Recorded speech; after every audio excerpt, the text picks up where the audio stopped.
Olá, bem-vindos a mais um episódio do Fábrica, o podcast do FAAP Business Hub. E hoje a gente está aqui com o professor Júlio Freitas. Professor Júlio, que é prata da casa, né? Se formou aqui em desenho industrial, mas também tem especialização em engenharia de produtos, é mestre em comunicação, é CEO da Flux, que é uma empresa de transformação estratégica de processos de negócios, mas mais importante que tudo isso, é mentor do B-Hub e está aqui com a gente. Muito bem-vindo, Júlio. Muito obrigado, Ale. Prazer imenso dividir aqui esse tempo com você. E eu queria começar entendendo um pouco sua história. Como é que começou, né? Sua jornada no design, como é que isso evoluiu para negócios, do produto para os negócios. Muito boa sua pergunta. Bom, como todo aquele que tem origem em famílias tradicionais, ou eu deveria ser advogado, médico, né, ou administrador. Mas a minha alma não nasceu assim, né? Minha alma olhava muito para o belo, muito para a forma, e eu não queria fazer... Ou engenheiro, né? Também era uma opção das famílias tradicionais. Eu não queria ser engenheiro, médico, advogado. Dei uma sorte danada, conheci algumas pessoas que me levaram para o universo da arte, e logo em seguida me deparei com algumas outras pessoas ainda, e uma delas me disse, olha, existe uma profissão que aproxima a arte das técnicas, né? Talvez até da engenharia mesmo. Chama desenho industrial. O que você acha disso? E foi quando eu me encontrei, né, com aquilo que foi objeto da minha formação depois, e que hoje a gente chama de design. Esse foi o início, foi a origem, sabe? Um não querer ser aquilo que seria o lugar comum, talvez por uma personalidade inquieta, como eu disse, uma alma mais em busca do belo, né? E das coisas boas da vida. E fui flertar com a arte, e isso tudo me trouxe para a FAAP, no curso de desenho industrial. Foi ali que eu nasci, nesse universo, né, profissional.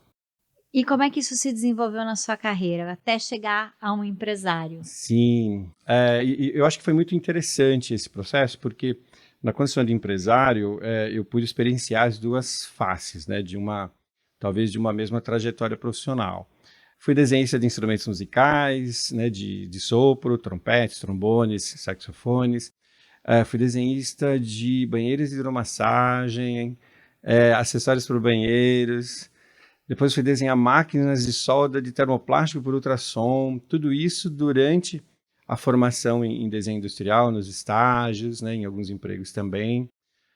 Fiz com um grupo de amigos aqui da FAAP mesmo, né, na época, da própria sala, a sinalização do Sambódromo de Manaus nos anos 90. Então a gente flertou com comunicação visual também.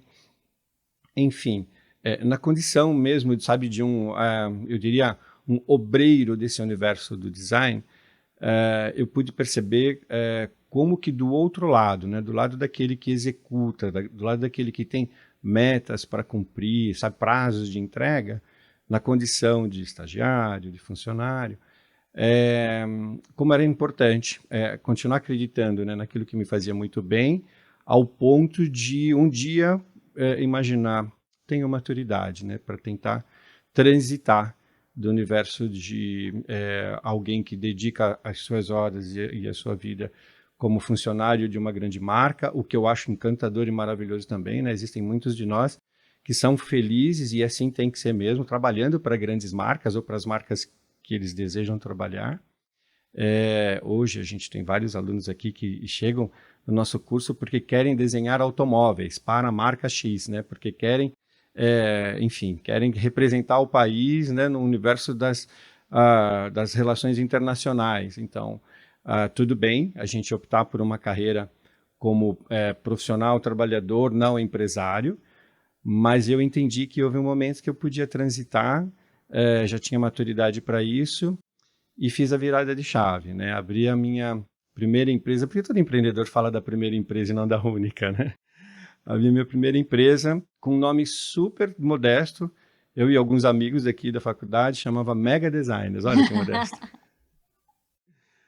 E a partir daí, Ale, a gente começou a perceber que havia, além daquela coisa gostosa da criação, né, da produção das nossas visões de mundo, sabe, transformar a ideia em produto acabado, a gente começou a flertar também com emissão de nota fiscal, né, com tributos, a gente também teve que entender que sozinho a gente não faz nada, então você precisa do auxílio, do suporte, do apoio, inclusive de quem tem conhecimento que você não tem, né?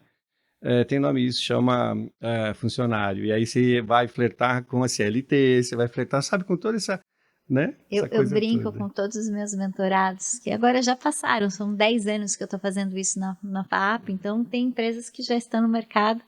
E aí tem até uma história engraçada, o Augusto Aiello foi o primeiro ganhador do Empreenda FAAP, um querido amigo. Um dia ele me liga e fala assim, pronto, Ale, o que foi? Agora eu sou um empresário. Eu falei, o que aconteceu? Eu falei, não precisa nem me contar. Levou a primeira trabalhista, né? Então vem no pacote, né? E assim, a intenção é ótima, as atitudes são todas em conformidade, sabe? Aquelas boas práticas, a gente faz tudo, mas eu acho que isso vem no pacote, né, do desejo de se tornar, de ser empreendedor e se tornar um empresário, né? O que é importante nesse processo? Já eu falo da Flux. É importante que eu percebi que como empresário, a minha potência de transformação de mundo, ela poderia ir um pouco além dos projetos que eu realizava. Como empresário, eu poderia gerar emprego e renda, por exemplo, né? Então, essa é a potência de transformação de mundo que eu acho que vai além, né, da nossa capacidade criativa. Eu poderia influenciar pessoas e, quem sabe, até comunidades, né, na medida em que a condição de empresário me permite escalar, né, e alcançar ainda mais pessoas em diferentes lugares e cada vez mais distantes de onde eu estou, por exemplo. Como você, no início, né, da nossa conversa, você me anunciou como pós-graduado em engenharia de produto, foi essa área do conhecimento que me permitiu lá atrás, quando eu trabalhava com desenho de instrumentos musicais, a fazer o layout de uma fábrica nova, né? A empresa que eu trabalhava mudaria de município e eu fui uma das pessoas lá no projeto designado para repensar o layout da fabricação de instrumentos musicais. E foi aí que eu entendi como é que você transforma a chapa de latão, tubo de latão, em trompete, trombone, saxofone, né? De um lado entra matéria-prima, do outro lado entra o produto acabado. Não poderia sair outra coisa daquela empresa, né? Chapas, tubos de latão entram em muitas indústrias que vão gerar muitos outros produtos acabados, mas aquela em particular tinha que ser produto para música, né? Instrumentos musicais.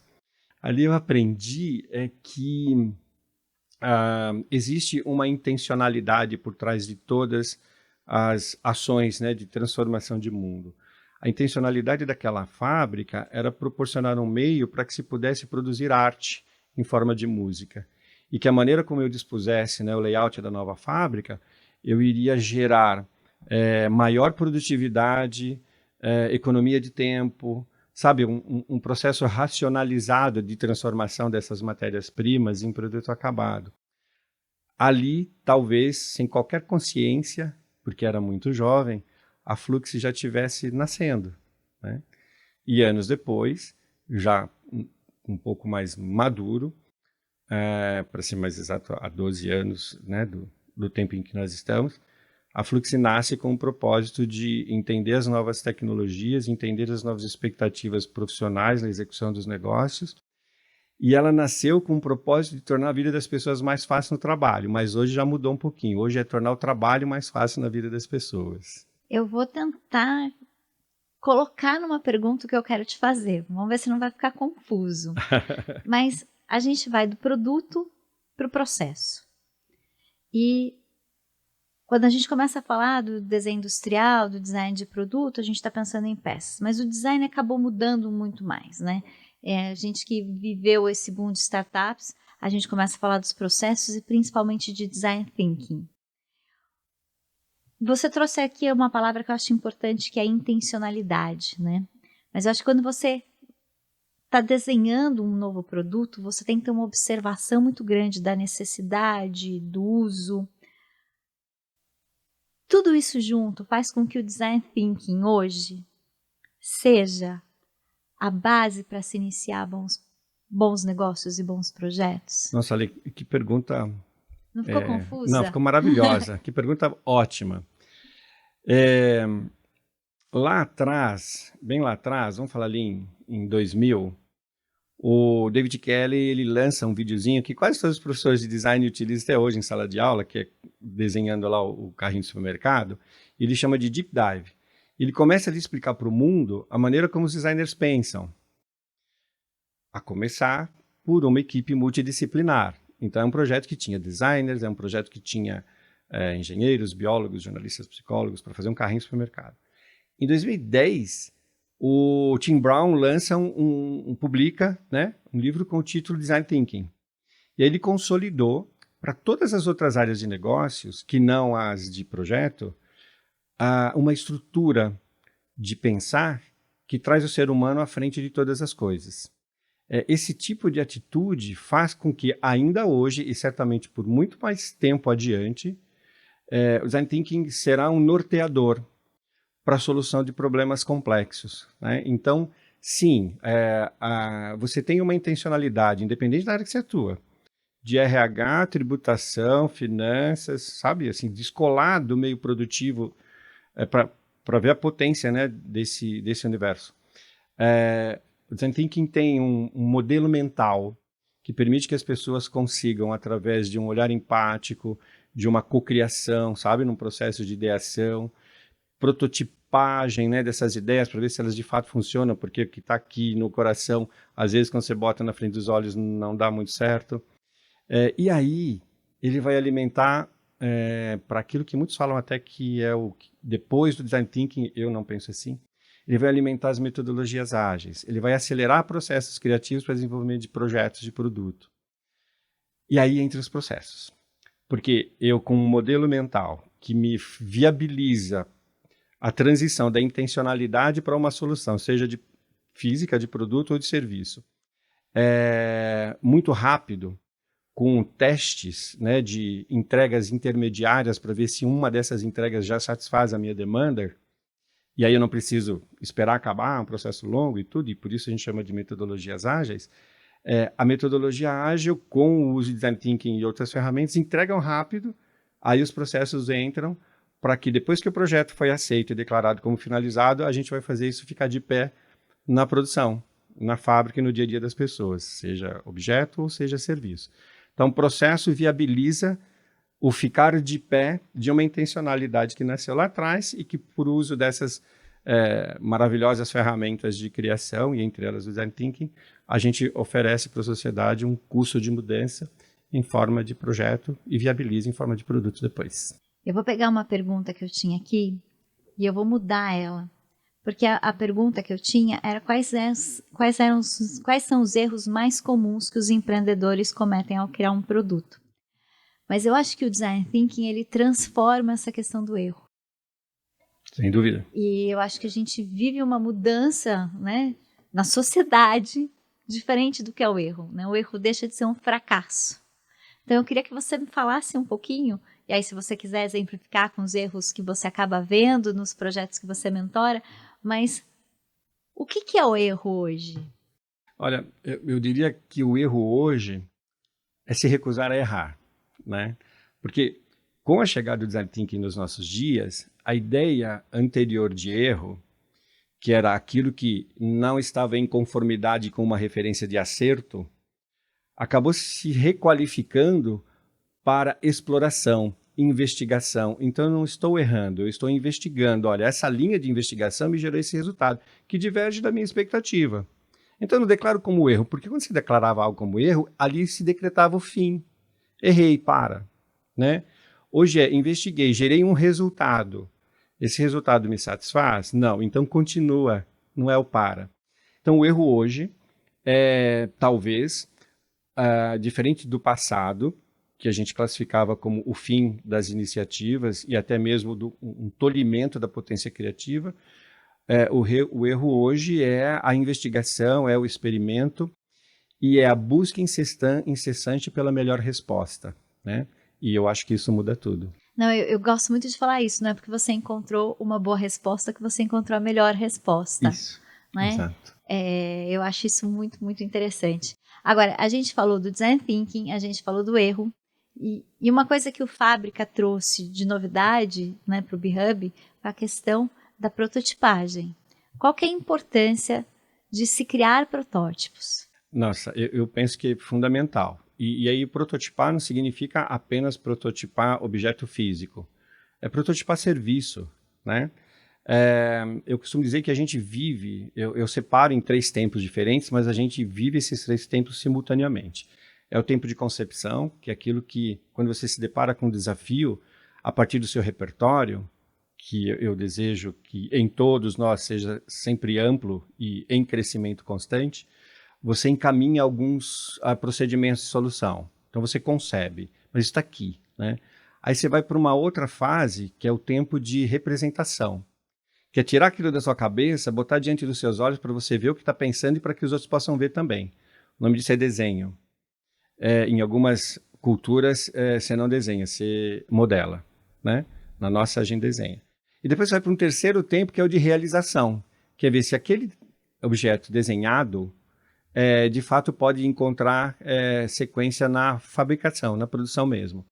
Esses 3 tempos, eles permitem que a gente consiga transitar do momento da concepção ao momento da experiência do objeto realizado. Sem prototipar, você não vivencia a experiência do objeto realizado, seja produto ou serviço. E o que você acredita que está reservado para o futuro do design? Olha só que coisa interessante, né? Para eu falar do futuro do design, eu vou falar do passado dele, tá bom? Na minha história.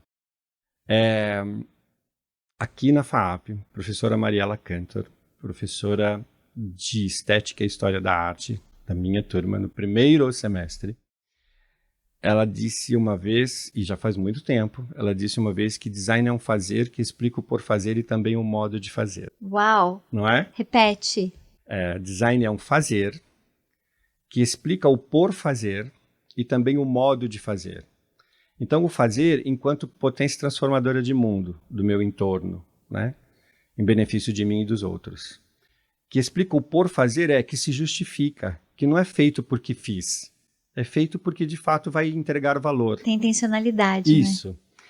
E também o modo de fazer, isso é processo. De que modo a gente transforma essa realidade? Qual é o processo? Desde o processo criativo até o processo de dramatização de um serviço ou de produção de um objeto. Então, lá no passado, e a gente está falando de um pouco mais de 3 décadas, né? Eu ouvi isso e foi tão importante que eu nunca mais esqueci. E aí agora vamos projetar isso no futuro, né? A gente, por conta dos novos recursos tecnológicos, a gente continua dentro dessa premissa de que design é um fazer. O que muda? Muda é o por fazer. Por que eu estou fazendo transformação de mundo agora? Por que eu estou automatizando tarefas? Por que eu estou selecionando, sabe, atividades que fazem pouco uso da capacidade de inteligência humana, deixando para robozinhos executarem, né? E por que nas atividades mais complexas eu estou colocando inteligência artificial? Vou te dar um exemplo assim, na prática. Lá na Flux a gente acabou de fazer uma automação que pega em torno de 600, 700 e-mails que são enviados para a área de atendimento de uma empresa de varejo, de reclamações. E essa automação, com o uso de inteligência artificial, identifica o humor de cada um daqueles textos de e-mail, que tipo, qualifica o problema apresentado e citado nos e-mails, e já deriva internamente para as áreas mais adequadas para dar solução para aqueles problemas. Então, assim, gerou uma aceleração do processo de atendimento, uma eficiência, você está tratando melhor o seu cliente, porque o meu e-mail não fica lá esquecido na sua caixa, porque você tem 500 outros para ver e não viu o meu ainda. Então, eu acho que esse é o futuro do design, é modelar momentos e experiências de vida que respeitem ainda mais a minha potência ou a minha capacidade humana de pensar, de sentir, sobretudo de sentir, e também de agir. E aí essas novas tecnologias vão dar suporte. Me ocorreu uma relação aqui meia maluca, né? Mas então a gente começa com design do produto, vai para design thinking, design de negócios, e agora a gente chega em design da experiência. Isso, eu falei lá atrás, né, do Tim Brown, do David Kelley. Mas existem muitos autores importantes que eles ficam estudando assim, o comportamento social e as suas respectivas demandas, né? Então, muitos deles, e eu até recomendo, né, que se faça aí uma investigação sobre isso, para entender por que a experiência tornou-se algo tão importante. Você não consegue hoje vender algo para alguém se, além dos valores funcionais, você não botar benefício emocional, né? Você também não consegue vender nada para alguém se, além do benefício emocional e dos atributos funcionais, tem que funcionar, se você subestimar a inteligência de quem está comprando, que seriam os atributos racionais. Então, assim, para tornar menos complexo isso, tudo o que a gente vai fazer hoje, em termos de proporcionar, oferecer ou entregar experiência para alguém, está apoiado nessa tríade. Atributos racionais, porque o meu consumidor, o meu cliente é inteligente, ele precisa racionalizar os atributos que você está oferecendo para ele.